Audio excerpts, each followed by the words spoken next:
Assalamualaikum warahmatullahi wabarakatuh. Selamat pagi anak-anak yang solih dan solihah. Alhamdulillah pagi hari ini bertemu lagi dengan Ustazah dalam pembelajaran Al-Quran Hadis.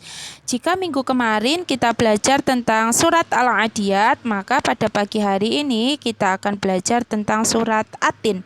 Ustazah yakin anak-anak semua sudah hafal surat At-Tin dari ayat pertama sampai ayat yang ke-8. Pada pagi hari ini yang akan kita bahas pertama tentang hukum bacaan yang terdapat dalam surat At-Tin dan juga kandungan-kandungan yang terdapat dalam surat At-Tin.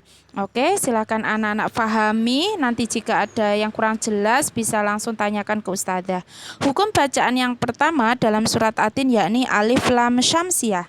Apa itu alif lam syamsiah? Yakni alif lam yang bertemu dengan huruf-huruf syamsiah yang ada 14.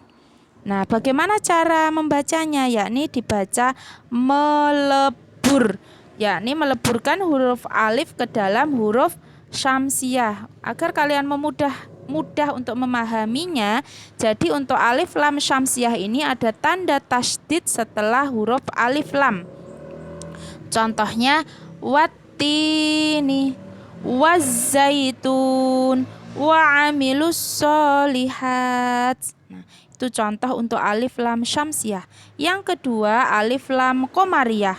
Apa itu alif lam qamariyah? Yakni alif lam yang bertemu dengan huruf-huruf qamariyah dan cara membacanya dibaca jelas. Contohnya wahadzal baladil amin. Hukum bacaan yang ketiga ada qalqalah. Ingat ya nak, huruf qalqalah itu ada 5, yakni qaf, ta, ba, jim, dan dal. Huruf qalqalah sendiri dibedakan menjadi 2. Ada qalqalah sughra dan ada qalqalah kubra. Untuk qalqalah sughra yaitu jika huruf qalqalah itu mati karena sukun. Sedangkan qalqalah kubra yaitu apabila huruf qalqalah itu mati karena waqaf. Contohnya dalam surat At-Tin. Cara membacanya dibaca memantul. Untuk huruf qalqalah cara membacanya dibaca memantul. Contohnya laqad, khalaq, taqwim dibaca memantul. Oke. Hukum bacaan yang keempat ada mad jaiz munfasil. Apa itu mad jaiz munfasil? Yaitu huruf mad yang bertemu dengan hamzah yang tidak dalam satu kalimat dan cara membacanya dibaca panjang 5 harokat atau 2,5 alif. Contohnya fi ahsani dan seterusnya. Untuk hukum bacaan yang kelima yakni gunnah. Apa itu gunnah? Gunnah adalah gunnah adalah mim atau nun yang bertanda tasydid. Ustazah ulang. Gunnah adalah huruf mim atau nun yang bertanda tasydid dan dibaca dengung.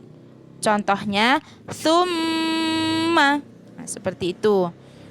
Itu hukum bacaannya nak. Kita lanjutkan untuk kandungan-kandungan yang terdapat dalam surat At-Tin. Kandungannya yakni dalam surat At-Tin Allah bersumpah sebanyak 2 kali dengan menyebutkan buah tin dan buah zaitun, yakni yang terdapat pada ayat pertama.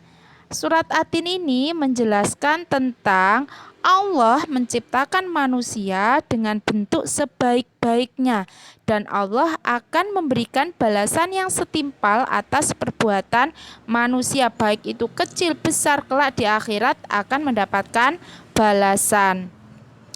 Surat At-Tin itu ada 8 ayat dan merupakan urutan surat yang ke-95.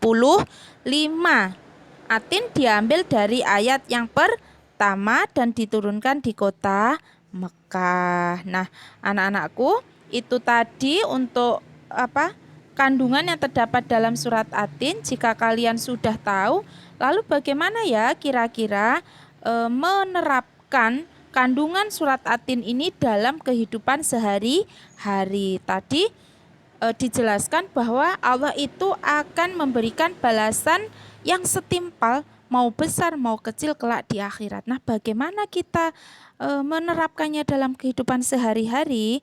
Caranya yang pertama dengan mensyukuri karunia yang telah diberikan Allah, kemudian menghindari perbuatan tercela, melaksanakan amal soleh, menunaikan ibadah kepada Allah. Dalam artian yang pertama, yang paling utama itu sholatnya harus lengkap dan tepat 5 waktu, tidak boleh ada yang bolong. Itu salah satunya menunaikan ibadah kepada Allah, dan masih banyak lagi ibadah kepada Allah. Kemudian mengingatkan antar sesama. Jadi kalau ada temannya atau ada siapapun yang berbuat kesalahan, kita ingatkan. Yang keenam yaitu memutuskan suatu perkara dengan seadil-adilnya. Itu tadi anak-anakku pembahasan tentang surat At-Tin. Nah, untuk pembahasan pagi hari ini kalian pahami. Jika nanti menemui kesulitan atau kurang paham dalam penjelasan Ustadzah, bisa kalian tanyakan ke Ustadzah Ana. Oke, anak-anakku, itu dulu penjelasan dari Ustadzah. Ada kurang lebihnya Ustadzah mohon maaf. Akhirul kalam, wassalamualaikum warahmatullahi wabarakatuh.